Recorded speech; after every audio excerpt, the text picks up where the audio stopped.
Hey everyone, my name's Wanda. I'm 28 years old, and I've always loved spending my free time playing Minecraft and diving into some of the most interesting stories on Reddit. So I thought, why not start a channel and share this little part of my world with you? Here, we can relax together, enjoy some cozy Minecraft vibes, and explore amazing stories that will keep you hooked. So let's get started with our very first one. I've been working at Frisky's, my boss Jeff's place, for about 5 years now. Frisky's has always been a bit grody.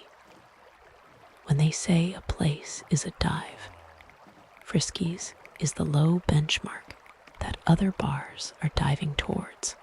Recently, though, the crowd's gotten much rowdier, ruder, and a whole lot more obnoxious.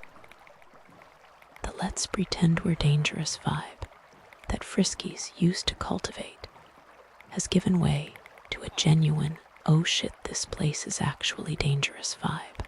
Jeff's solution: he bought a taxidermied raccoon and put it on the high ledge over the liquor shelf. What the hell is that? I said. That, Jesse, is our new friend Roberto. Jeff was smiling. I'd been under the impression that he didn't know how to smile. And Roberto's a raccoon.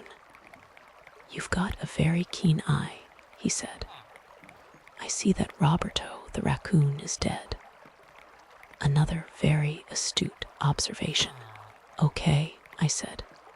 Maybe I'm being unclear about what my concern here is. Jeff, why did you put that dead raccoon up there? Jeff squinted his eyes and stared at Roberto the raccoon. I could see the gears turning. It's going to help with the shitbirds screwing up my bar. How, though? He took a beat to think about that. Then he said, I don't know how exactly, but it will. It told me it would. The stuffed raccoon told you. Jesus Christ, he was almost yelling. His face turned red, and he waved his hands like a schizophrenic vagrant at a ghost. Quit being so nosy, Jess. Now it's my goddamn bar, and it's my goddamn raccoon. And I say it goes up there. No more questions. You got it. He picked up a bottle of Jack Daniels and threw it on the ground. An explosion of whiskey and glass shards launched into the air. I made the sound I imagine frightened pigs make.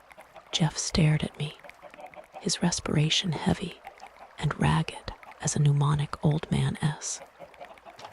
I was afraid to move.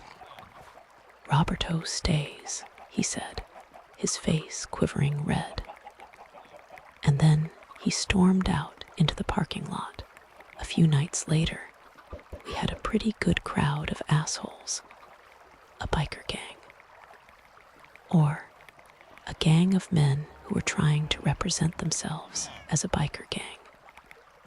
Meaning, they likely did not have the bona fides of homemade Aryan Nations tattoos and access to a functioning crystal methamphetamine laboratory. They were doing that thing bullies do, where they accidentally bumped their porky shoulders into people. They loudly yelled while looking around to make sure people could hear them loudly yelling. Their leader was a guy who I would have guessed worked at H&R Block, if not for his leather vest stitched with associational patches. H&R Biker kept coming around the bar and trying to serve himself. You can't come back here, I said, and you guys need to chill, or I'm going to ask you to leave.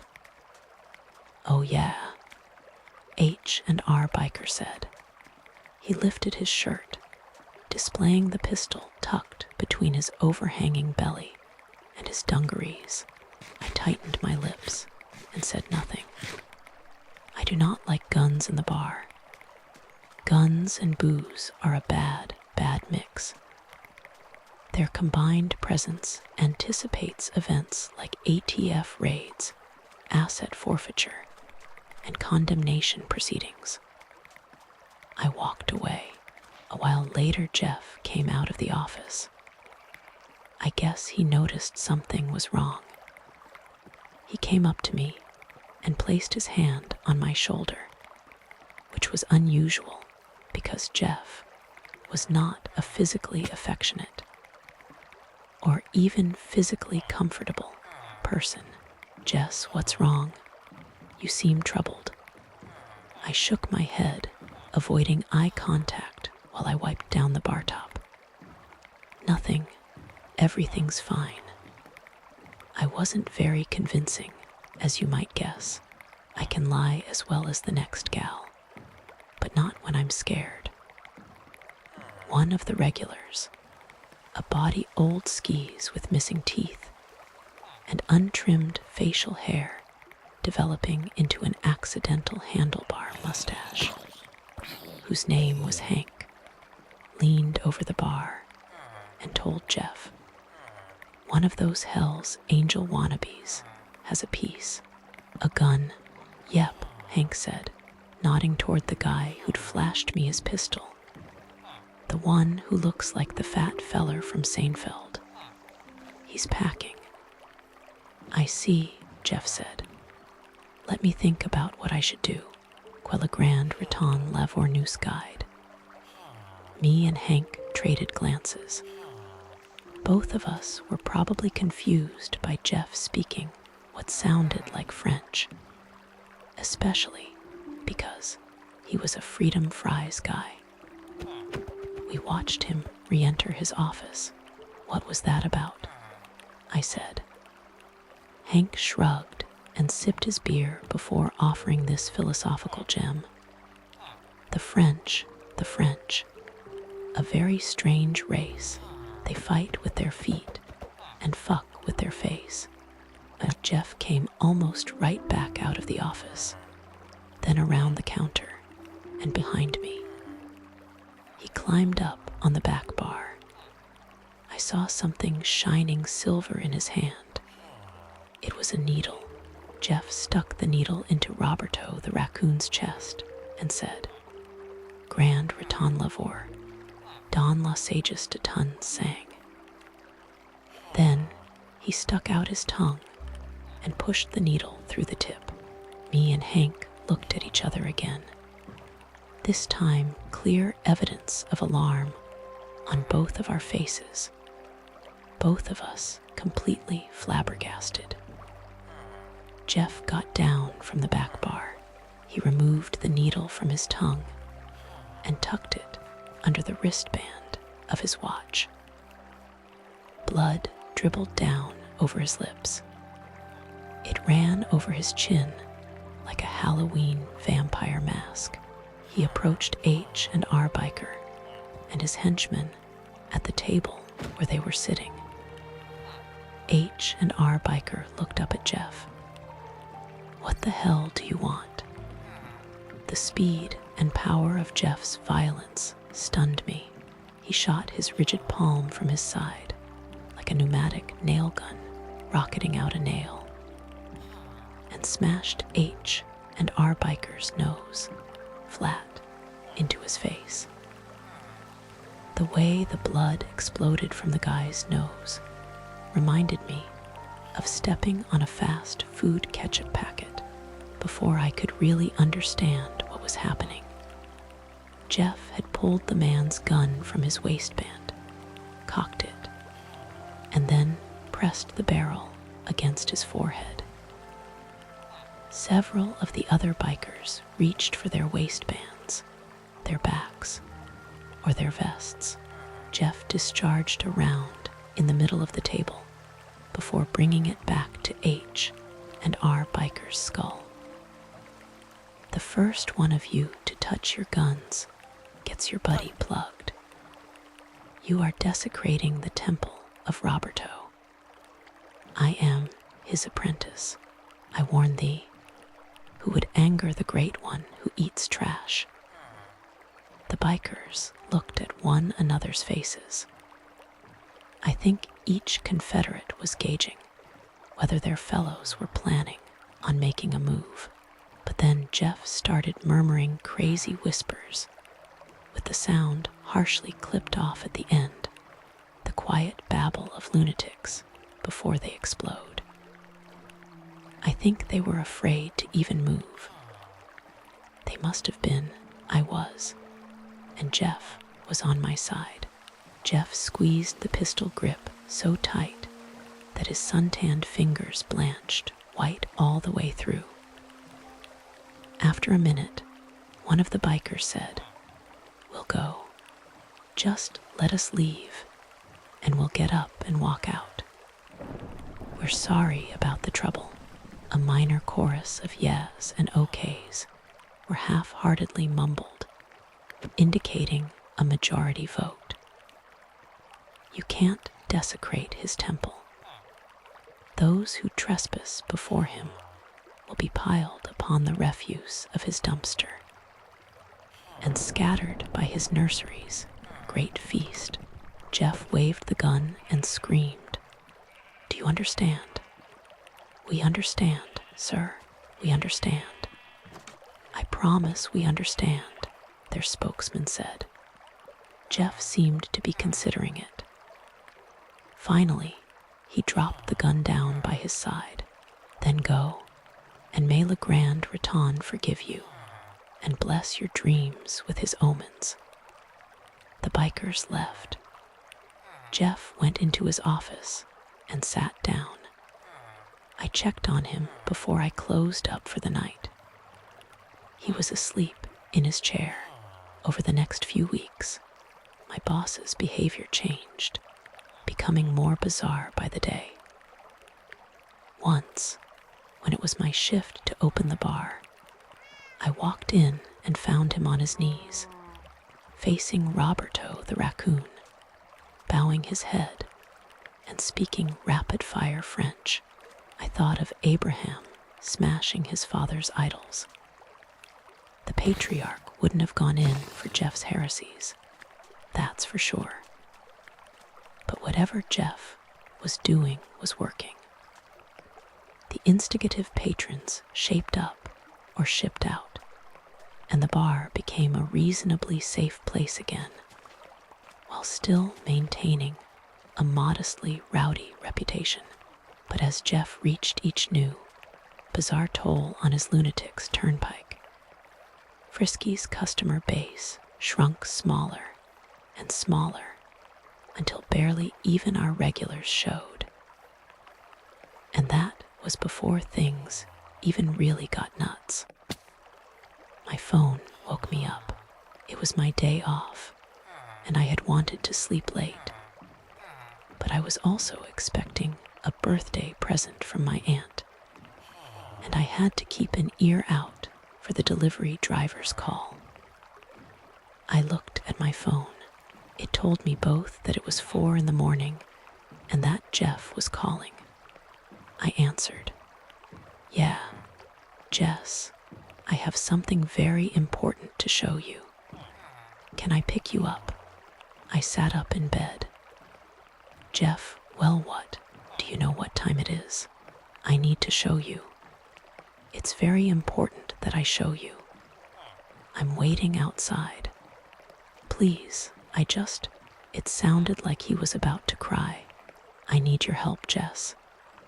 Yeah, okay. Just give me a minute. Let me get dressed." I watched the lightless green-black blur of the forest go by my window as Jeff drove us further out into the sticks. We'd been driving for an hour. The homesteads changed until they were all up long dirt drives and hidden behind trees. And soon after that, there were no houses at all. I saw animals' eyes glowing yellow and red in the darkness of the woods.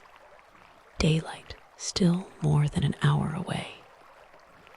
Jeff hadn't spoken the entire drive, so I tried to sleep until we got there, wherever there was, but I kept hearing him whisper to himself.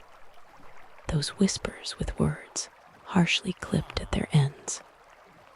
He said several times, "Sacrifice la en Holocaust, sir, untas Dodgers." I didn't know what the whole phrase meant, but it's never a good sign when someone suffering a nervous breakdown whispers the word Holocaust. I couldn't imagine its meaning. It was very different in French. "Thanks for coming out here with me, Jess. I just have something important to show you." Jeff nodded his head while he spoke, like he was a churchgoer affirming the truth of a testimony. "Yeah, no problem. I've kind of been," I stopped myself. Jeff turned his head to look at me while he drove. What is it?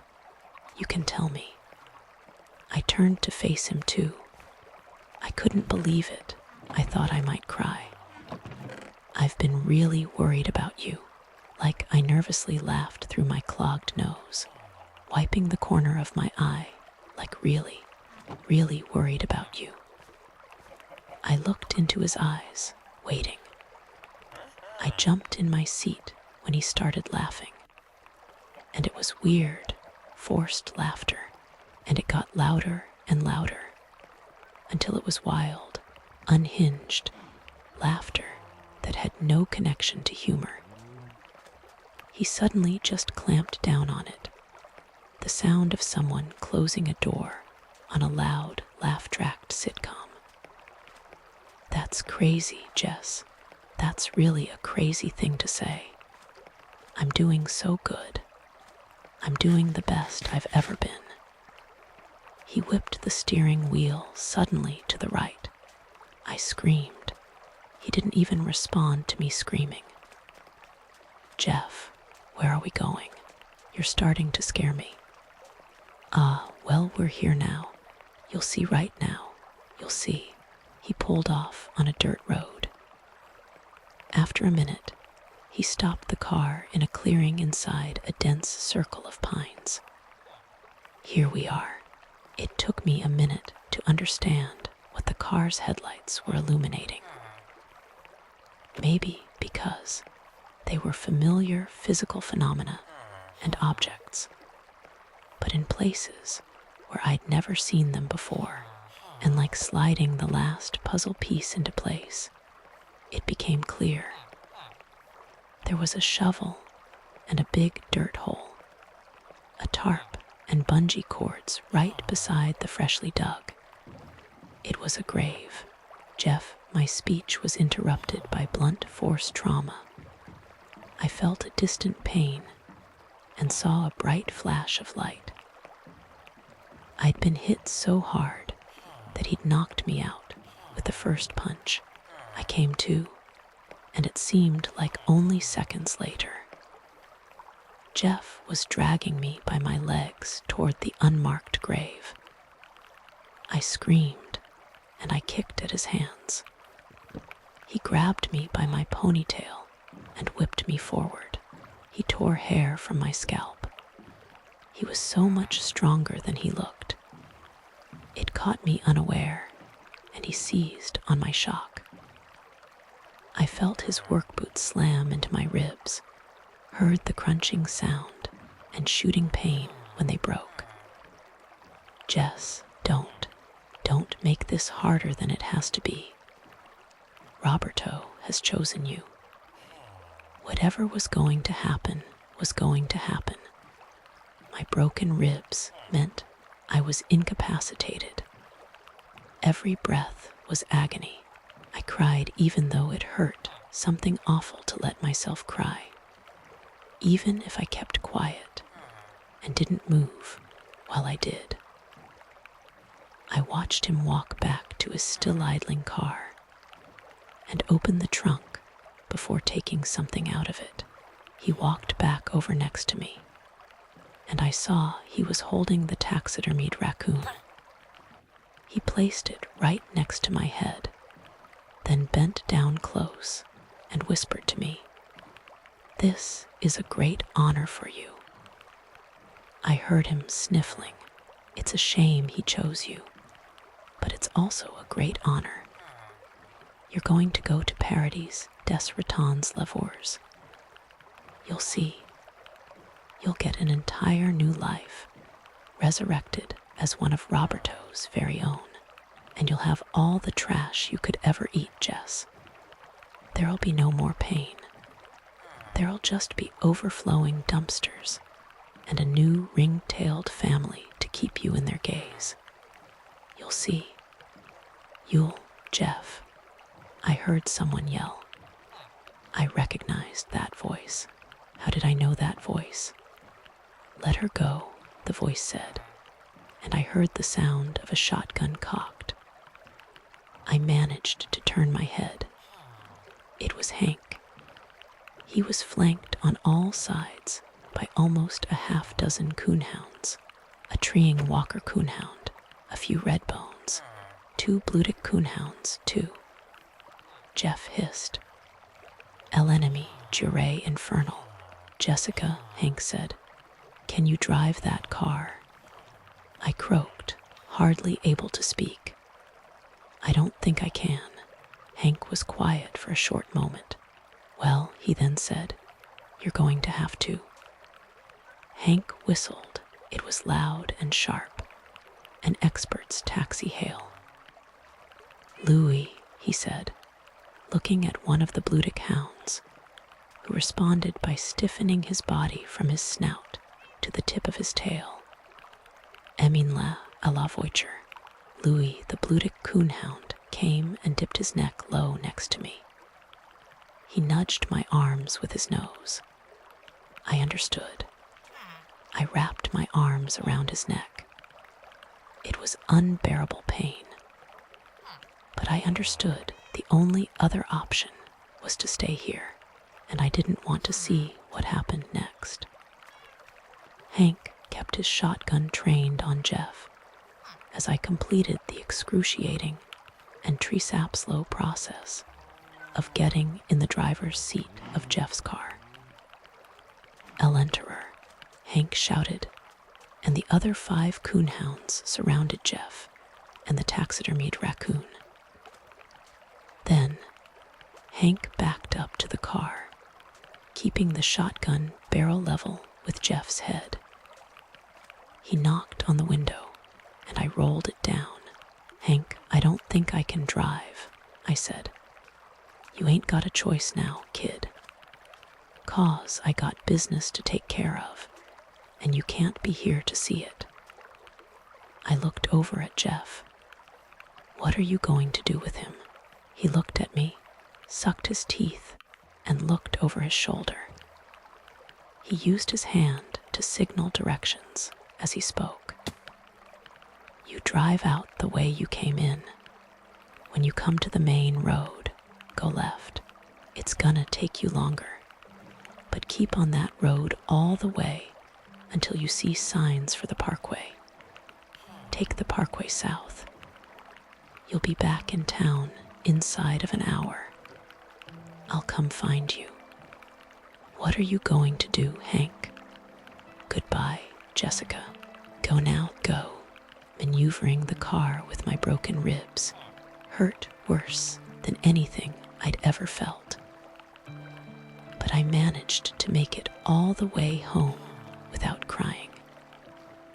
When I got to my parking lot, though, I broke down, and even though the pain was incredible, or maybe because it was, I bawled my eyes out, sitting in the car. And that's the end of my first story. Honestly, I'm still figuring out if I'm any good at storytelling. So I'd really love to hear what you think. Drop your thoughts in the comments. Should I keep sharing more stories like this, or try something different? I love you,